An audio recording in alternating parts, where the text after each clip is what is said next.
Hey soccer friends, I just want to give a shout out to our partner, Team Player. They are changing the game on how you find the perfect soccer team for your player. Parents, this means no more endless social media scrolling to find information on teams. With Team Player, everything you need to know is just a few clicks away.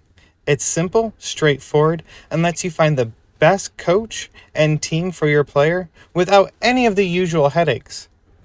And coaches, we all know how tough it can be to get your team noticed, but when you subscribe to one of Team Player's team plans, you instantly get access to set up an online team profile that allows you to reach more potential players and showcase what your team is all about. It's super easy and lets players and parents see why your team could be the right fit for them. And if you sign up using the promo code PITCH, you can try any team plan free for 1 month.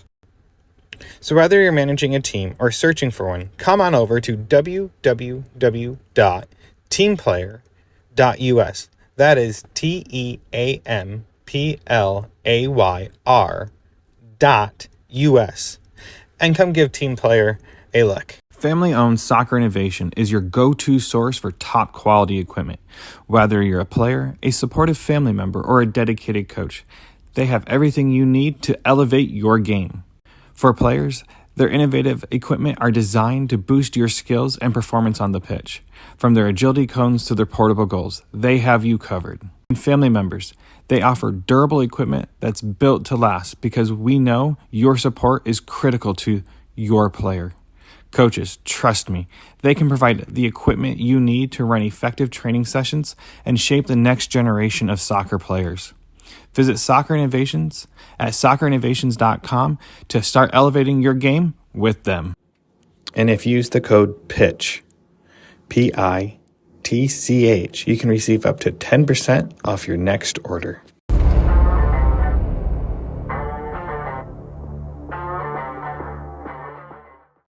Hello and welcome back to Chat by the Pitch. This is Ian Babcock, your host. This is week 2 or part 2 with Triumph FC. Coach Smith gave so much more insight and was very candid with me, which I do appreciate. So I hope you guys listen to this episode, and let's start this chat and head to the pitch.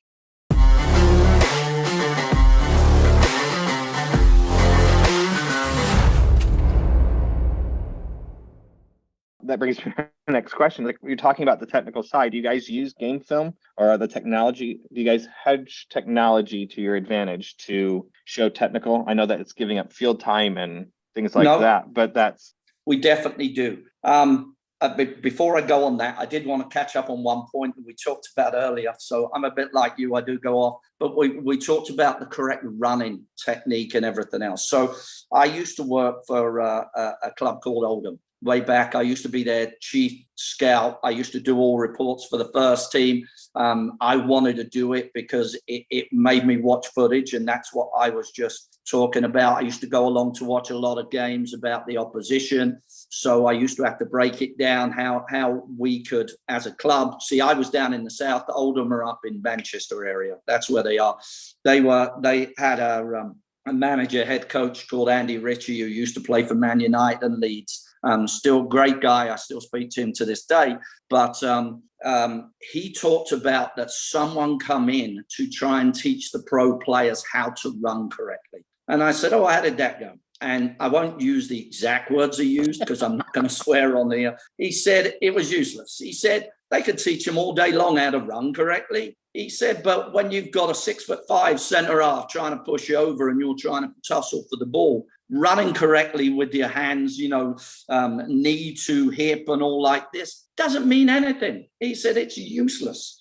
So that was his thing of, again, do it in real life situations. So yes, we do have footage, especially for the older girls. They love it. We have Trace. They like it because they can go and watch individually their stuff.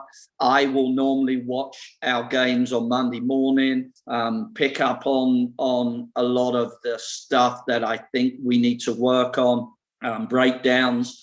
So I'll use that to design some of the sessions for that week for that team. Is it perfect? No. Do they all watch it? Most of them only watch themselves and watch their best points, which is great. There's nothing wrong in that. But as a coach, obviously, I have to pick apart the bad parts that we're going to do. So, yeah, we use game footage. And then what I tend to do is I'll take screenshots and might take, 5 as to the breakdown, and I'll draw arrows on it and saying, hey, look, we need to be here, just to give them a little bit of understanding. Visualizing is one thing. You still got to do it in practice. And again, it needs to be out there on the field. People need to go there.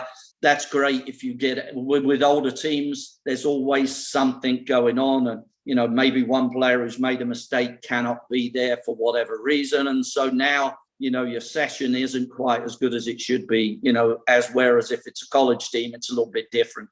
Or when they're younger, they tend to all be there.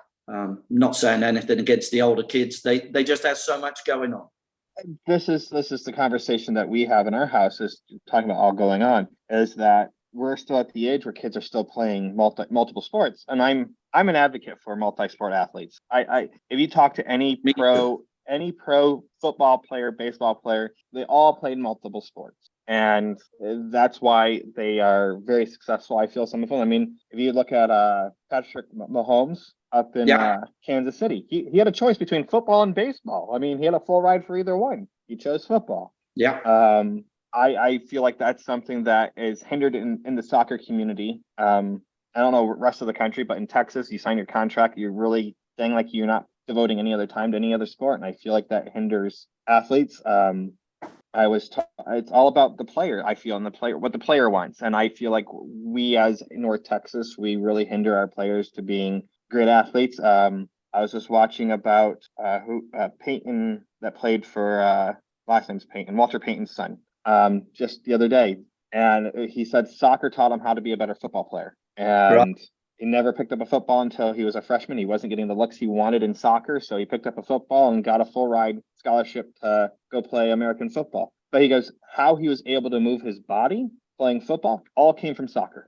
And he goes, there's things I would have learned better if I would have been able to play, if I played football earlier. It's the mechanics of body movements and things along that line. And it was very fascinating. And do you guys try to let your players have a chance to do other things, or is that it?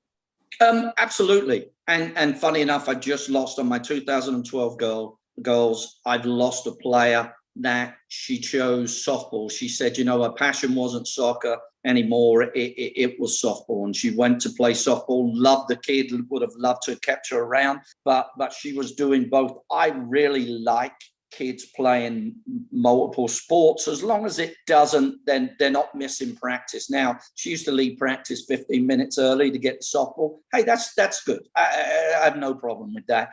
But you've got to look at what Ajax do in Holland. They have all their kids in academy. Now, this is, a football academy, totally pro club, who have produced some of the best players over the years and some of the best players for Holland. They have their kids doing judo and gymnastics. Why? Because it gives them different movement to develop the players. So here, we want them totally to focus on soccer. So we lose them when we really need them by 15 and 16, because they want to try other sports and they're done with soccer. And that's wrong. We need to keep them around at 15 and 16 when they're just starting to learn the game. Because again, 15 and 16-year-olds don't know the game. They're just starting to learn. So, but again, they're like, well, I want to try volleyball now. Well, you should have tried volleyball at 11 and 12 and 13. That's the thing. It's I think we kind of I grew up very different. Like, I could play any sport, but I had to find a way to get there. With my kids, we let them play whatever they want. We say, like, if you want to go play basketball, go try I-9, or we'll go put you in Keller basketball, whatever it may be. It's not a huge priority to be on the top level, because you might not even like the game. Right. What we've learned, that Landon tried baseball. He says it's too boring. He played flag football, American flag football, and he goes, everything comes down to one person executing the play correctly. If it doesn't get executed correctly, you have to start all over. What's the point? Yeah. At least with soccer, if you mess up, you just pass the ball back and try to get your momentum going again. I mean, at a young age of, how old was he? 7, 8 years old, he got that. and he goes, he just fell in love with soccer, and wasn't the sport I was trying to push towards baseball. Right. And then that's the thing. I recently was talking. We're going to talk about other sports really quickly. Swimming. That was the advice I was given recently. Get him into swimming. When they do all their physio, if they get injured, it's all in water. And Yeah. he goes, and this was a guy that played in Mexico, and he goes, the reasoning why is that it strengthens the muscles differently. He goes, if you want your soccer player to be a strong soccer player on the pitch, don't make them run, don't make them play football. Go have them join a swim team or a polo team, water polo team. He goes, they'll be someone to be reckoning with on the soccer field because their muscles will be strong enough. And we talked about the training. That was the thing that she emphasized was like, you have to train on how to land on your feet correctly. And then you have to learn how to train being pushed. She goes, there's a difference between learning how to put your foot on the ground correctly and running 100 yards quickly versus running 100 yards and someone pushing you on your shoulder for 100 yards. And you have to train for both. And your arm motion might not be the same, but how your foot's hitting the ground to give you that push forward is what matters most, and strengthening that ankle. And she goes, because that's what most of her people she trains are soccer players. They aren't sprinters. And she goes, you have to train them how to make that contact with another person and still keep their balance. And that was kind of the interesting thing for me. Not knocking that, not training them, but yeah, you have to train them for game-like experience. From in practice to running to everything else. It's why I recently watched a soccer coach have a football pad, like the ones they use to push players. They had their soccer player run straight into it and roll off it and receive the ball on their right foot, and roll to the right or left, depending on where the ball was coming from. But they had to be watching where the ball is coming from behind them for the pass when they made that roll. I'm like, that's almost a football move, like an actual American football move. But I'm like, but that really is soccer related, because you'll run up to a player, do a shimmy of some sort, and roll left or roll right to get around them. And then when I was interviewing Derek Waldeck, he told me it's finding that 1%, finding that angle that you're doing to beat the player and having to constantly be looking. And it's like, we don't get taught that in our soccer here. Yeah. And well, funny enough, I do, but I don't use football pads. I actually use exercise balls. Because right. Let me tell you, if you don't get the correct weight, that exercise ball and the person with that exercise ball is going to bounce you over. So we're teaching them to initiate the contact, use the thing. So I teach them, and if you watch a lot of the pro clubs, they use the same things of doing that. They do a lot of technical training in sort of competition ways. So yeah, it's just I even during tryouts I done what I saw Man City do, funny enough, and they can do it way better than my boys. But it's a little bit of a passing pattern, and then what you've got to do is you've got to chip the ball over the small goal, and then the other person either has to head it in or volley it in. So you get head in, volley in, chip in, passing. All in one thing, and we do it in a competition environment. So the boys are enjoying themselves trying to score all these goals, but also learning how to chip the ball, which was really the main thing. And of course, now this year we're allowed to head it, and they work on heading and volleying. So you get a lot of multiple techniques and doing it, and that's how the pros get away with it, rather than saying, well, we're gonna chip the ball up and down the field. They do it in fun environment. I think that's what's missing, is that I think this comes, especially here in Texas, and I can only base it on Texas because Texas is a very heavy football state. I call them Roman Coliseums designed for football at every high school. And that holds more than some English Premier teams. Yes. And they're probably better than some of those fields that they're playing on in the UK for the leagues that they have there. And it just blows my mind that we want to be this force of reckoning with soccer in this country. Soccer is becoming more and more popular. I mean, it just replaced the NHL becoming the fourth most watched sport in the United States now. And it's like, how do you transition into that? And it blows my mind. And this brings me to my question is, your resources, where are you guys out of then? Where do you guys practice? Where do you guys train? What type of facility do you guys use or have?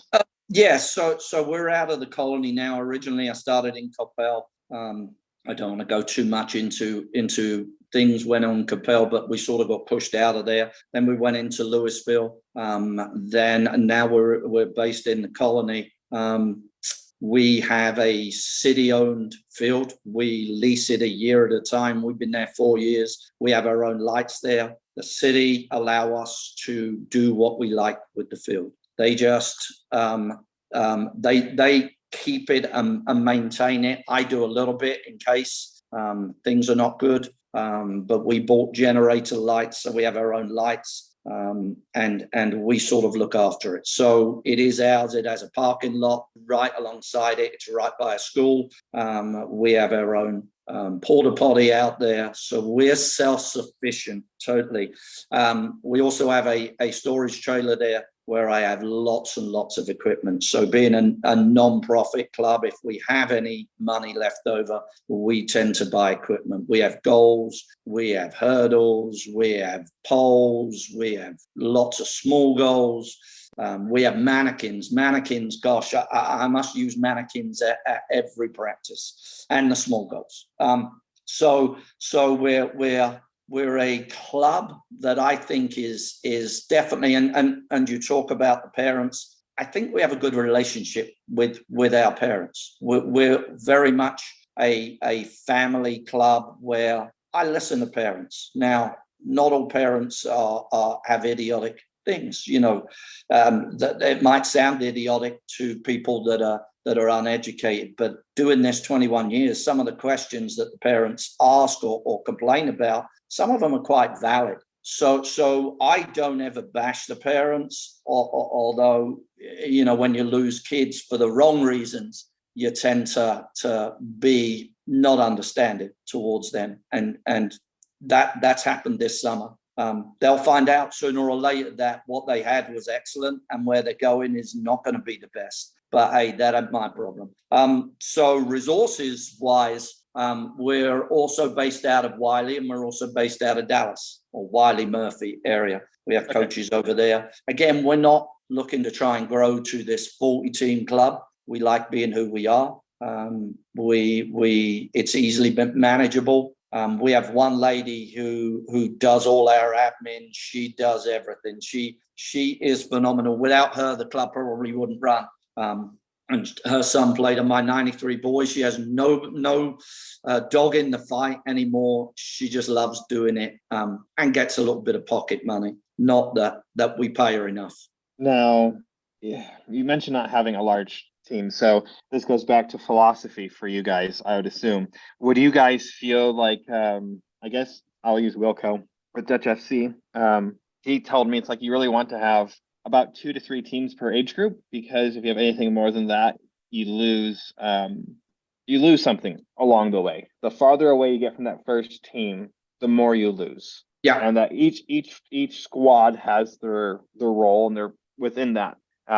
Works well with 2. Sometimes you can squeeze in a third one. Would you guys like to have more of that mentality then, like a competitive team and a developmental competitive team to work with it, so you guys can, a player, as he put it, I'd have to find my note on it, but he talked about a person that is a playmaker on the A squad might just be what did he call it? They won't be a playmaker, but they'll be a support player. And they will be there to help guide them and that they'll have their playmaker. And then a playmaker might be a support player on the A squad and vice versa. It's like every player has their role within their own squad.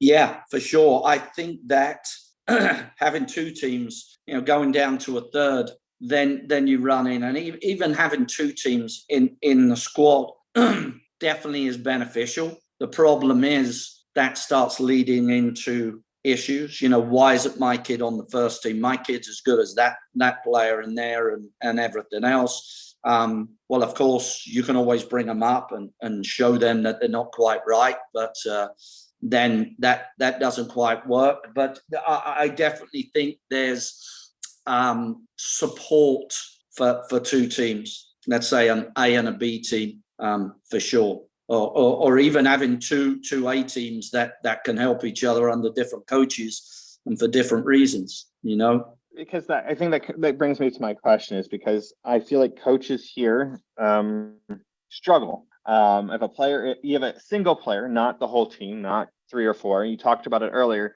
with the bigger clubs, is that you have 1 or 2 players that are excelling, and they keep their cards close, and they don't want to lose these players because their whole team will fall apart. But within the same club, with the smaller club, if you had a player that's on the B team or the other squad that might mix better with the player on the A squad, will you let them flow between them, or use them as a support player on one versus the other, or would you let them, or just let them be on their team because that's the team they made a commitment for the year? No, for sure. I mean, it's great. And what I tend to do is if we do have 2 teams, and we've had it, I tend to like coaching both of them so that we can see the development in each players and definitely bring some players up. I used to have 205 girls teams. I ended up with 4 players from the second team that are now playing on the first team. We only have 1 team now, but they moved when we still had 2 teams. So they developed, and being a coach, I was able to see,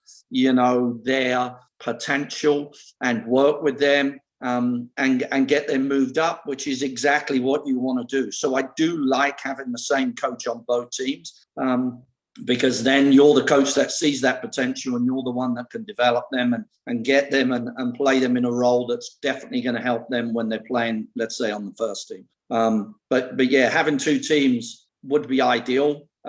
It's just getting that amount of players, being a smaller club, to come through. We tend to do it at the younger ages, and then when we hit U11, we tend to make 1 team out of the 2. That's what tends to happen. We're not like the FC Dallases of this world. Again, nothing wrong where they can grow 14 teams and suddenly, you've got all these teams. We don't have that luxury.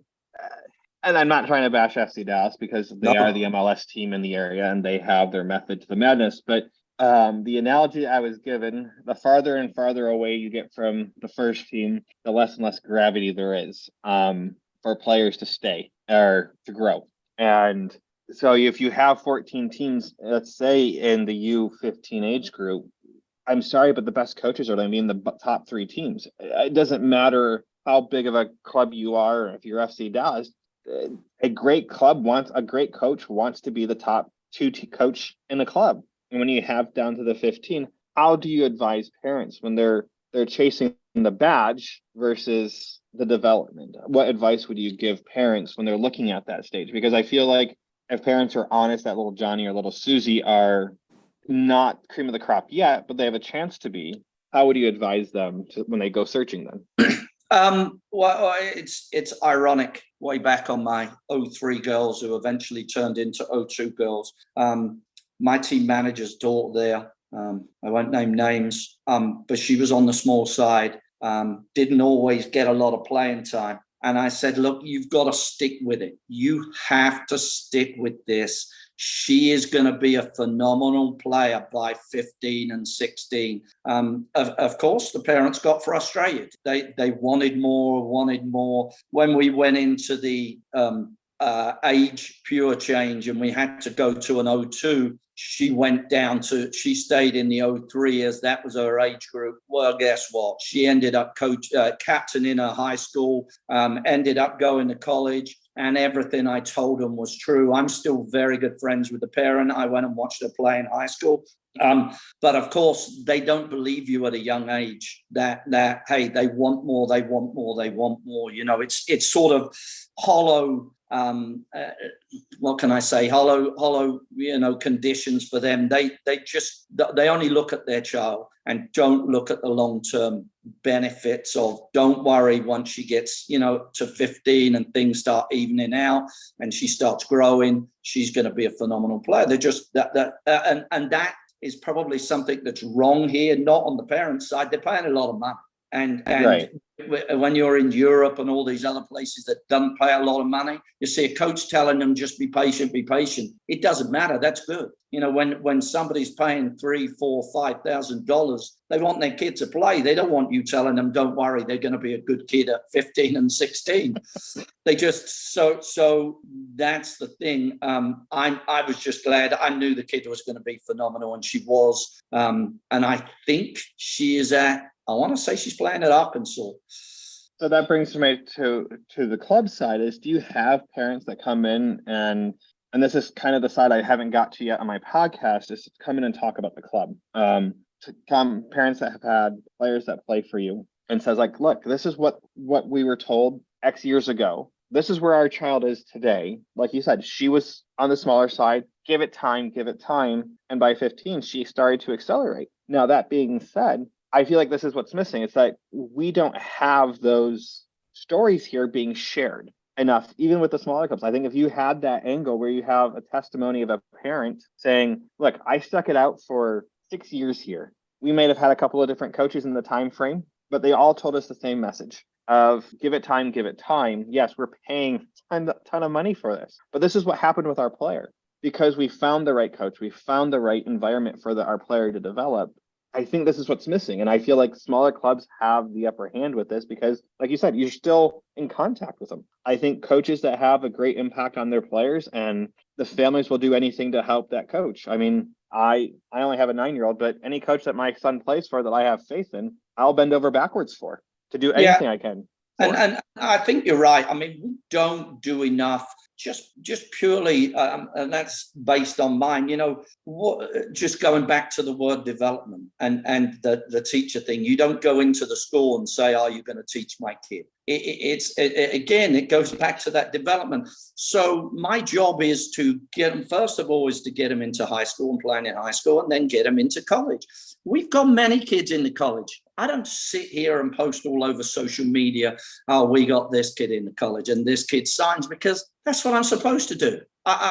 We're not coming from England. We all coaches have egos. Don't get me wrong. Of course we do. Right. But it's not. I'm not sitting here on social media boasting about everything we do. We do it quietly in the background, which is why many people still don't even know we exist. They know of these other clubs, and I go, oh, we've been going 20 years longer than them.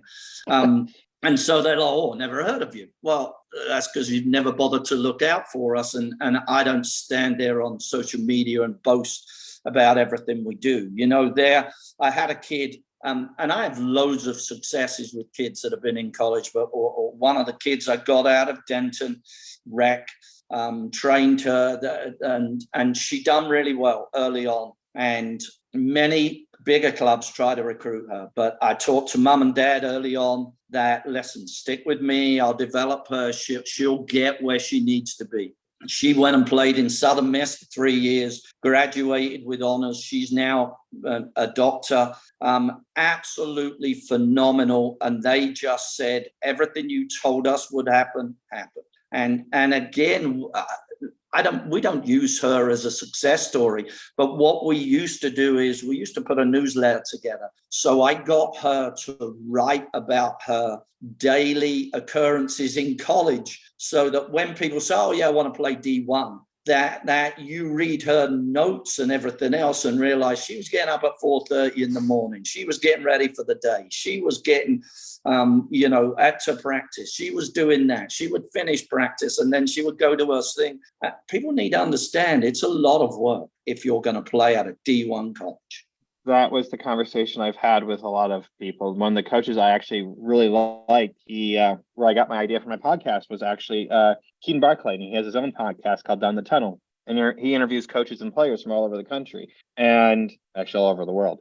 And that was the thing. It's like he talks about the college grind and how hard it is, because a lot of parents don't realize these players are signing up for 2-a-days in the summer and then getting ready for the next step, whatever else they're working for schoolwork. Then once they're done with schoolwork, it's personal training. It's not just team training. And it really, like you said, it just blows people's minds. And it's like my son has, and that's the thing. It's like we have to stay true to our path and the path that we want to be on for our kids. And there are other avenues. Not everyone needs to go to a big D1 school. There are some great D2 schools that I've had players go to that suited their needs, and they played and they enjoyed it. It's not everybody needs to be signed to a big D1 school and go in there, because if you can get through college playing with discipline and everything else, then hey, So we've had lots of successes like that, putting people in college. We just don't advertise it.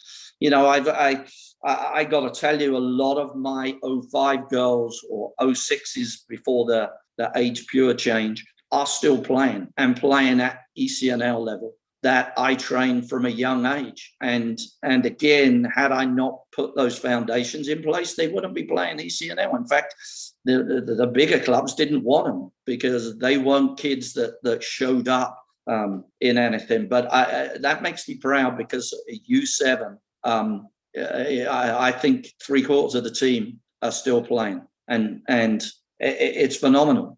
I think, like we talked earlier, the golden years of playing at the younger age, and you get that foundation and it's fun to play. When they actually have to go grind it out at the older ages, at U14 and older, it's more enjoyable. It doesn't matter if it's hard. I think if you have the mentality that this is something you love and enjoy, and you have that enjoyment and the memories of it being enjoyed when you go older, it just trickles into it. It's like I tell my 9-year-old, it's like you should never have a job or do anything you don't like. Everything you should like. And I told my son, one of my favorite jobs was landscaping. It was mindless work. Yeah. But at the end of the day, I got to see my progress. At the end of the day, I got to see, there was one time I moved 20,000 pavers, which are 2x6 bricks. And I moved 20,000 of them by myself. And then I had to go move 3,000 of them back because we ordered too many and I moved too many because I just did as I was told. But I never hated my work. Those days were long and hard, but I found enjoyment in it. And I feel like at a young age, I learned how to work. But it's you see, and that's the problem here, especially in DFW. I've only ever worked in DFW, so I can't speak about other areas. We want to go too quickly. We want to be winning the World Cup at U10 and U11. Hence that these teams are playing a different format a year before they need to. Well, that's what we're going to be playing in a year's time. Well, why don't you wait until then?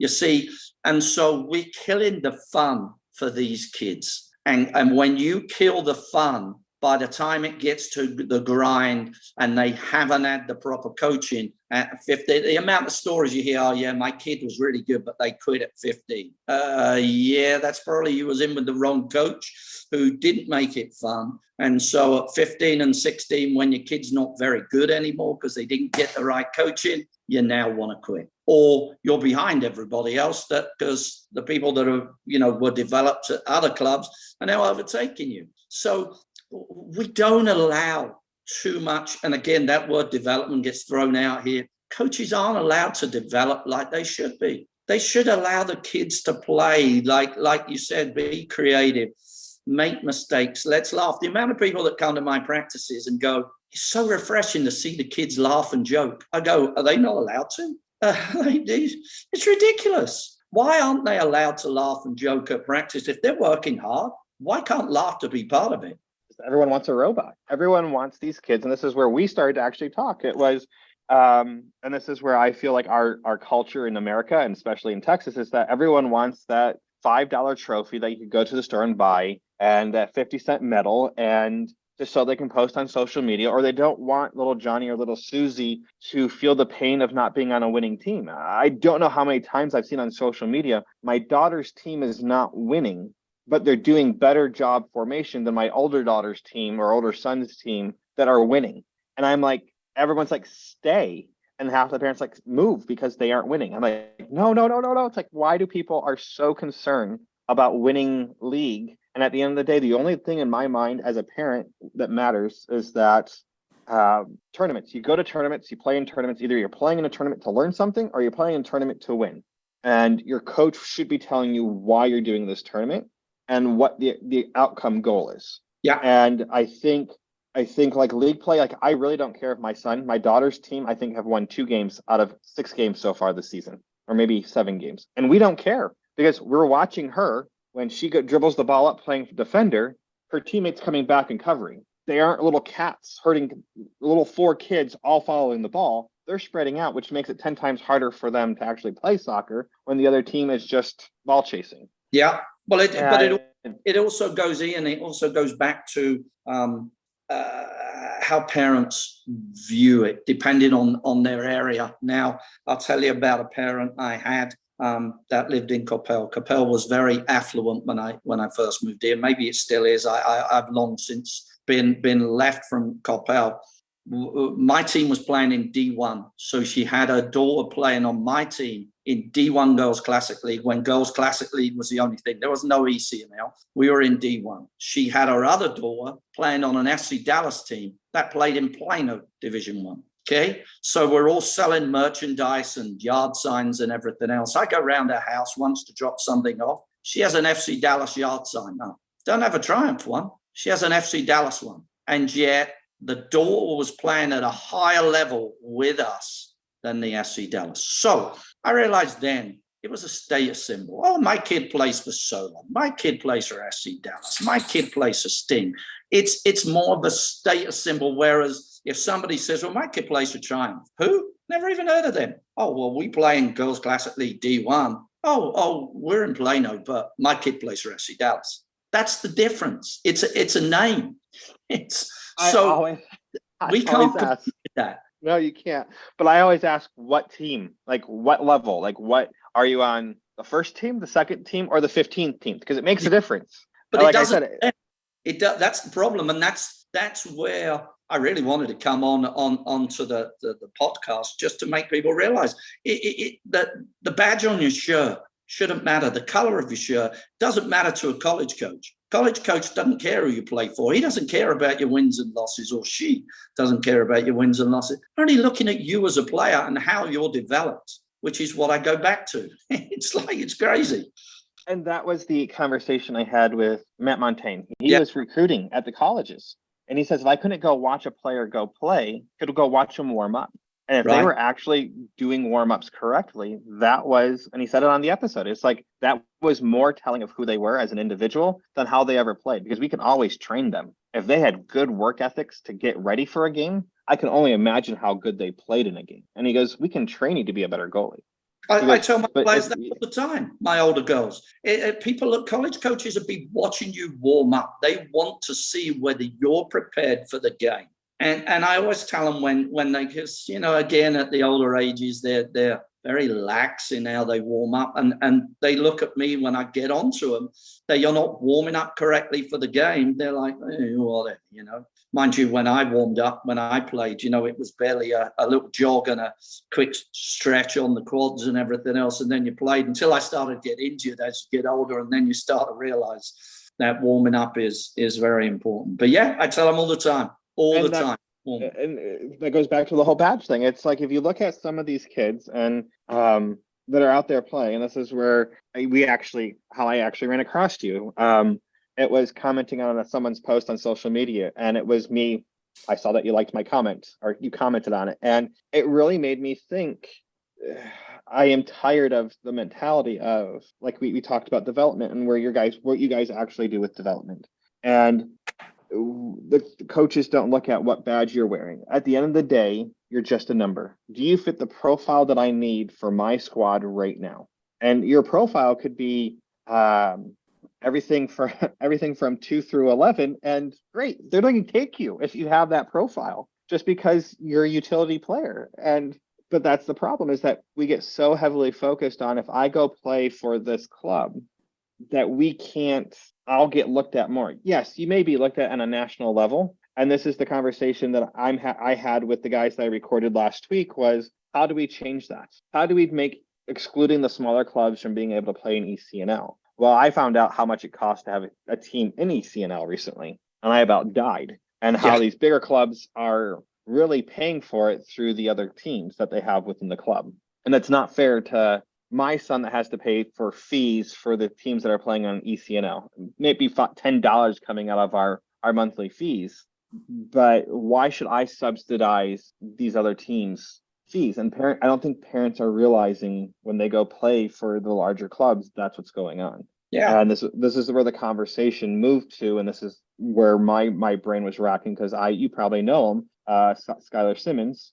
He played for Patty way back in the day, out in Keller, and he runs Cross City. And I asked, and he made some comment to me recently about clubs, and it's like, why do we have ECNL, and why are every club being excluded from it if you don't meet the requirements? If you want to go play in ECNL, you have to meet these requirements. And but you're taking out true competition. Then you're creating an elitist mentality, and as a smaller club, I feel like you guys get the short end of the stick for this.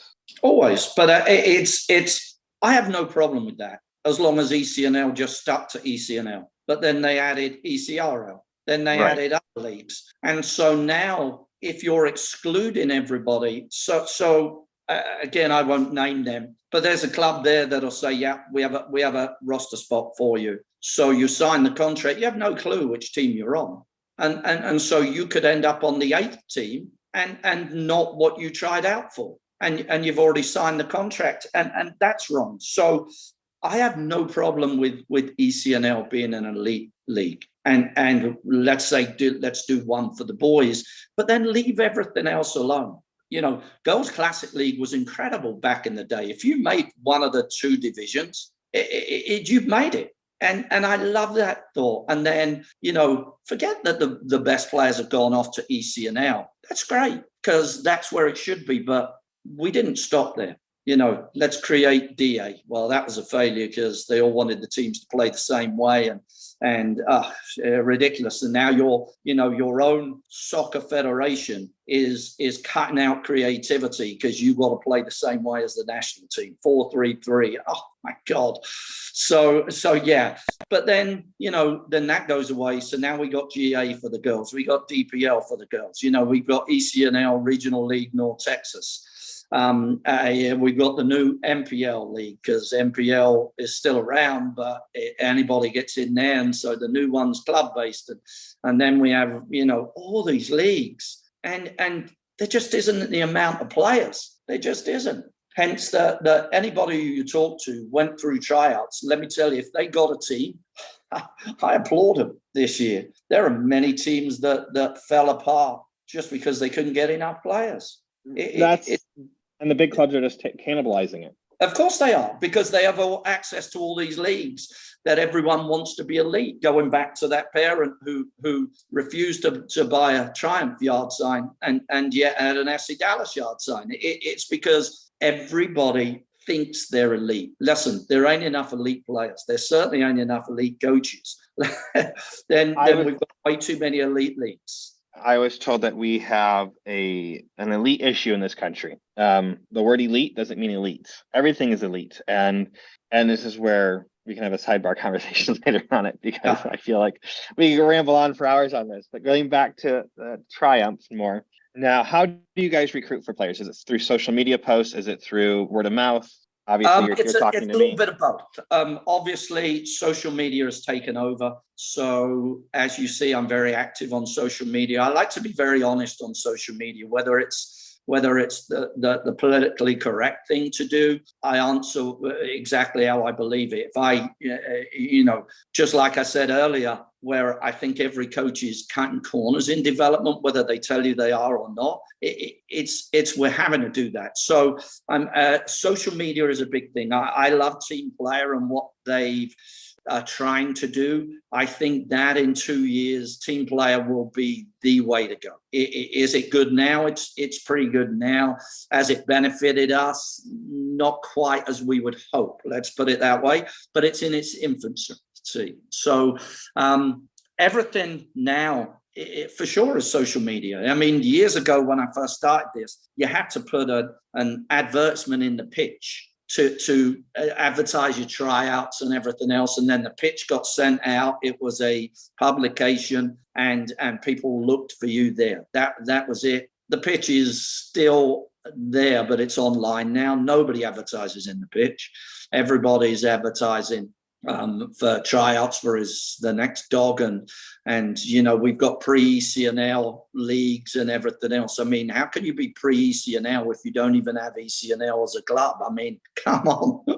That makes me laugh. I'm going to start I think I'm going to be pre-national team, because hey, who knows? The players could be going up to the national team. We can't.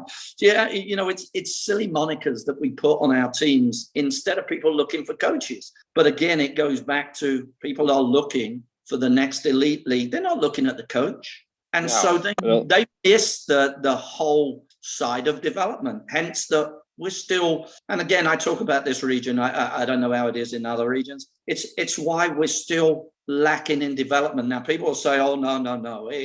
We develop players here. We don't. We absolutely do not develop them to their best potential. We just don't.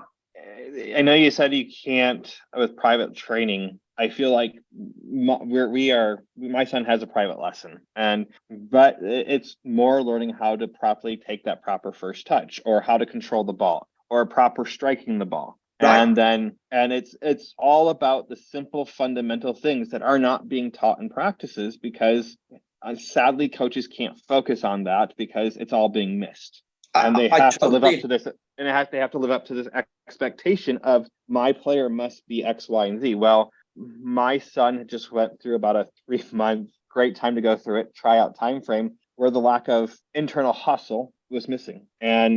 But technically speaking, it's there. Like, he has good first touches, he has great, but parents don't want that. They want, like you said, the badge, the symbol, the eliteness. And I feel like the private coach has told us, like, this is what he needs. This is where his mind needs to be. If he's not here, there's no point of doing this. There's no point of him playing soccer. He needs to go back to rep then.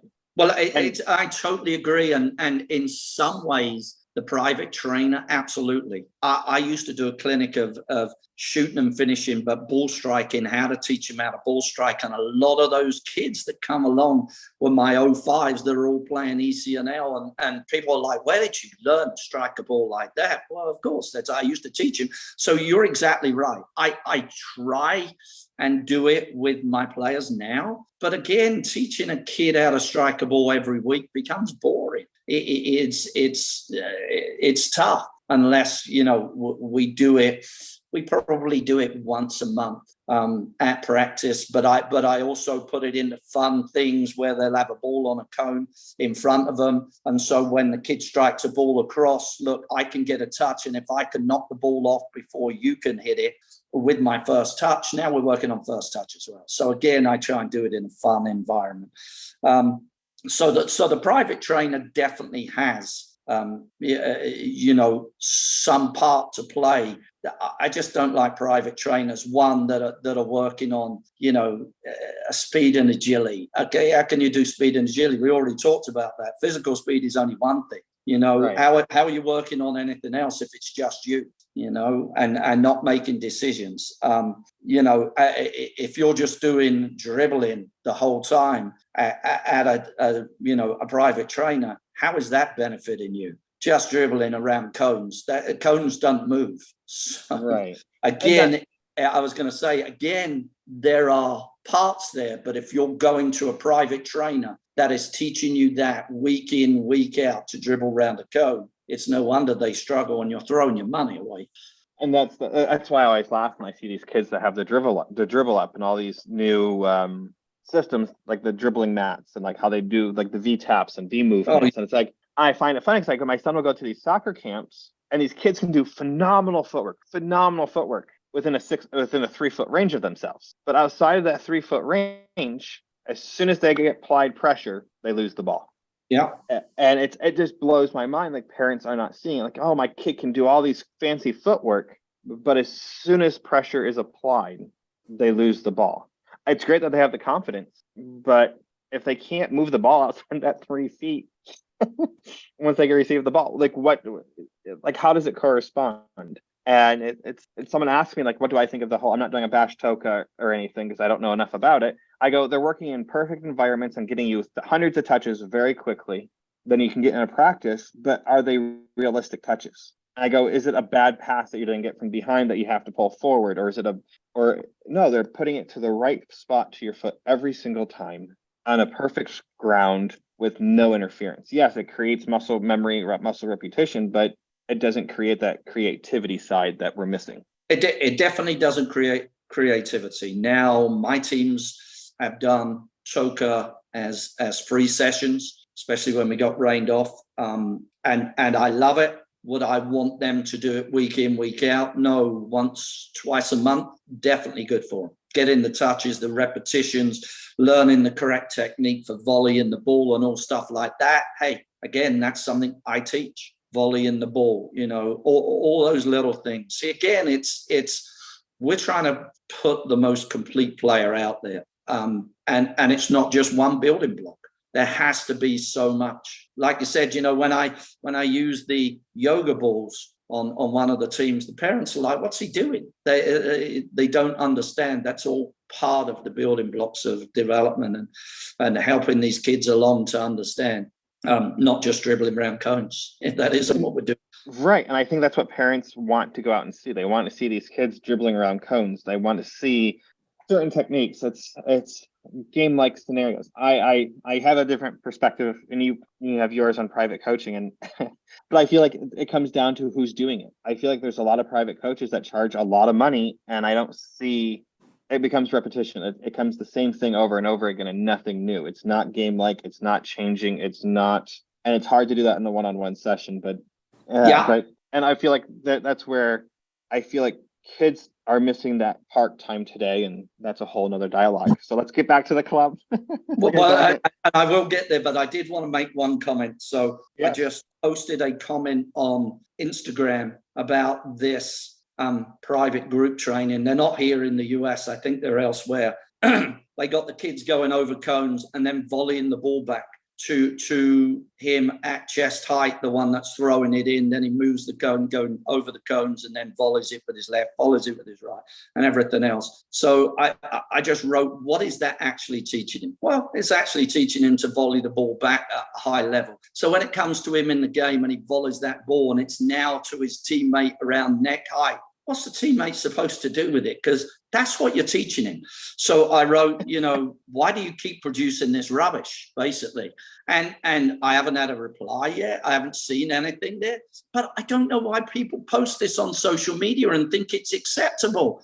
But that's where I'm going. And I see a lot of the trainers here in this country doing the same. And you go, oh my God, why are we doing this? It's not acceptable.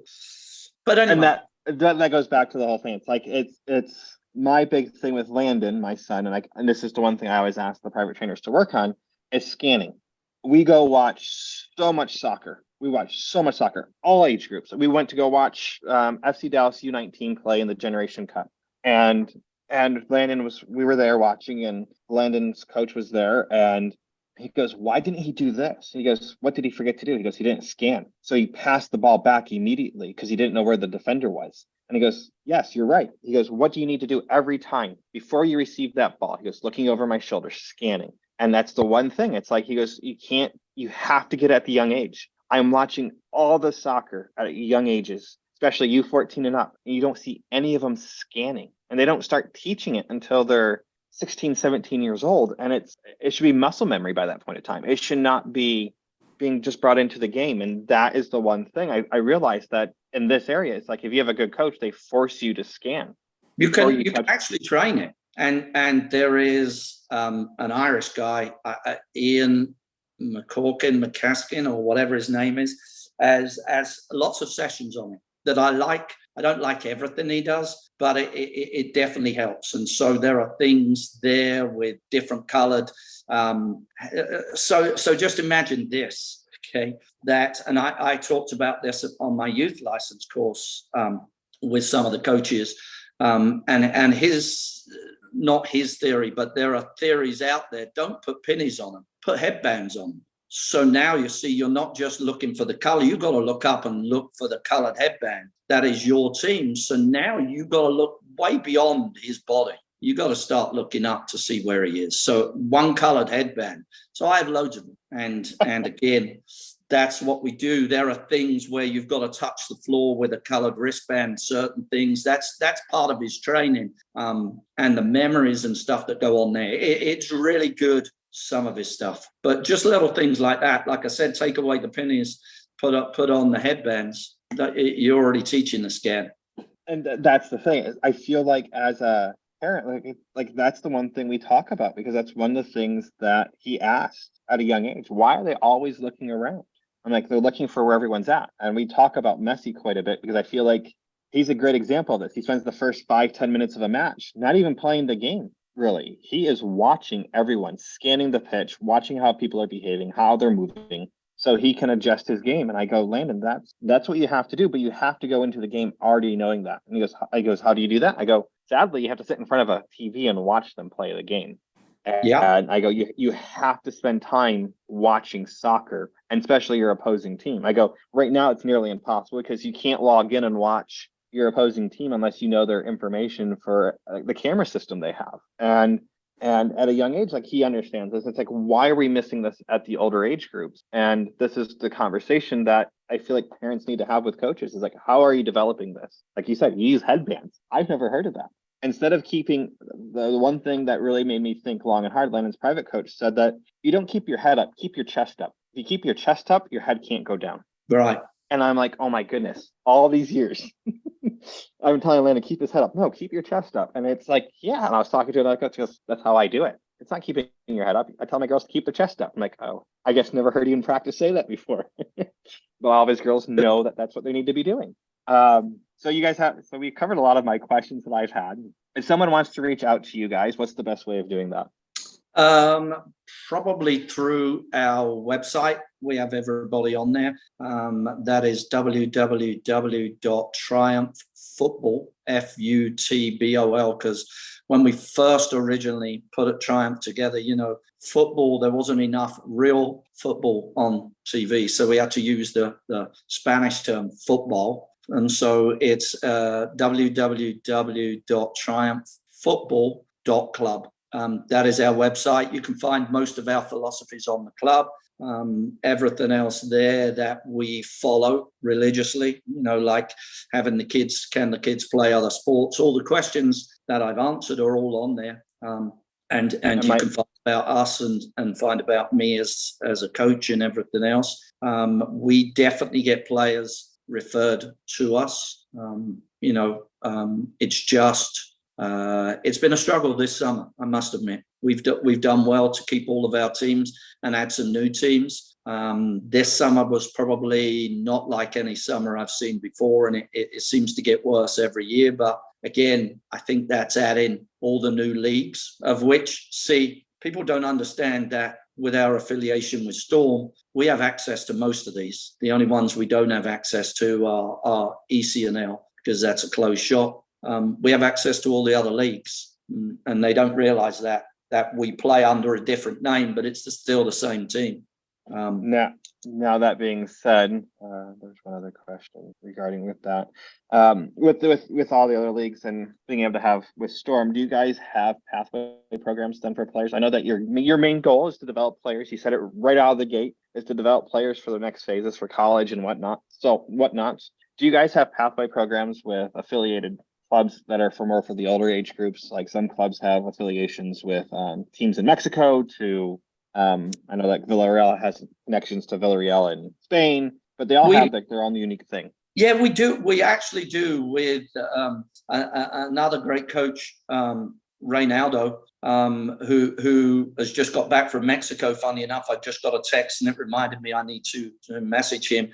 But yeah, there are programs that they can go on there. What I will say is that probably most of the kids that I get are not going to be along the lines of, hey, we're going pro in another company. You never know. Most of the times what tends to happen is the kids that I develop well end up going to a program that we can't offer, of which I will say, hey, great, just much like the girls that have headed on to ECNL, we don't have access to ECNL. So if they're good enough and they get offered a spot, I will say, hey, great job, good. I've done my job and I've moved them on to that level. Does it frustrate me? Of course it is, because I was the one that got them there. But if that's the next platform that they need, then that's where they need to go. Awesome. I mean, I understand your frustration, but that's awesome to hear that you're willing to let them go and not hold a grudge against the player. But I don't view it as you holding the grudge against the player or the family. It is holding it against the elite symbols that is there. I'm going to ask my favorite question so I can give you back some of your time, since we're half hour over what I planned. But I always ask at the end of all my interviews, who is your greatest influence as a player and who is your greatest influence as a coach? As a player, God, there's many. So when I was a kid growing up, I used to sort of like playing in goal and ended up playing in goal when I really didn't want to. So there are many. Gordon Banks was probably my first sort of hero, and played in goal for England at the 1970s in Mexico, and made that great save against Pele. He was phenomenal. I was a Manchester City fan through sort of default. I had a good friend at school whose uncle used to play for Manchester City, hence that Triumph plays in sky blue, and all of our teams are named after C players or ex-C players, whatever. So I was Colin Bell, Mike Summerby, and I'm glad Mike Summerby's still around in being a ambassador for Man City. Francis Lee probably was my idol growing up. I always wanted to play like him. He was probably one of the first players that used to dive in the penalty area. So before we complain that it's all been the foreigners in England, Francis Lee was phenomenal at diving. So for sure, he was there. Then a great influence on my coaching side was a guy who was my sort of state coach, who used to run Middlesex FA and do all the coaching, Gordon Bartlett. He was an incredible semi-pro head coach, manager, as you want to call him, but he was very influential on my early coaching careers. He was the one that forced me to do so. Back in the early days, you only done a prelim badge in England. That was all they had, and they had two. You either done the prelim first and then you done the pro, or you didn't even bother going to do the pro. So you just had your prelim badge, and that was all they had. Then they started to convert it into UEFA, of which I got my UEFA C, and then I was on the very first course of the UEFA B. I did not want to do it. I was working as a bricklayer, semi-pro, playing, and I didn't want to do it. But he had forced me to go. He had paid for it and told me I could pay him back. So I done coaching camps in the summer for Middlesex. So he was very influential of pushing me and getting me to where I needed to be. Then as I started to learn more and more about coaching, because really there wasn't too many coaching books around back in those days. Now you can find content everywhere on Instagram, YouTube. I mean, you could be a YouTube coach like forever and think you're good. And put on a session without actually coaching it. But hey, that's another thing. There's plenty of YouTube coaches out there. But anyway, so and then Johan Cruyff was a big influence. I like his theory on how to play it. Now in today's day and age, obviously Pep is phenomenal, and we talked about scanning. Let me tell you, Pep, if you listen to the players, Pep has changed a lot of the players' thoughts. Most of the players are taught to get on the half turn and scan. Pep doesn't want that. He doesn't want his players to get on the half turn. Everything should be third man run. So it's up, it's back, play it into the third man run. That's behind you, because he thinks that the ball can move quicker than you getting on the half turn and maybe getting caught and everything else. So Pep's theory is different than a lot of the stuff that we were taught. But Pep is influenced by Johan Cruyff and all the total Rinus Michels, all the total football stuff, which I love. And that has always been my way. I think part of my upbringing as well also influenced me. I was never taught how to dribble. So I love to see people being able to dribble and take people on confidently. Hence that I don't give them lots and lots of fancy moves. I'm just trying to teach them how to unbalance a defender. How they do it and with what move really doesn't matter. But certainly my influence is on, I like to play the game how I think it should be played, with passing, with moving, with skill. First touch, if most of the time people come and watch my older teams play, they're like, wow, their first touch is excellent. And I take pride in that.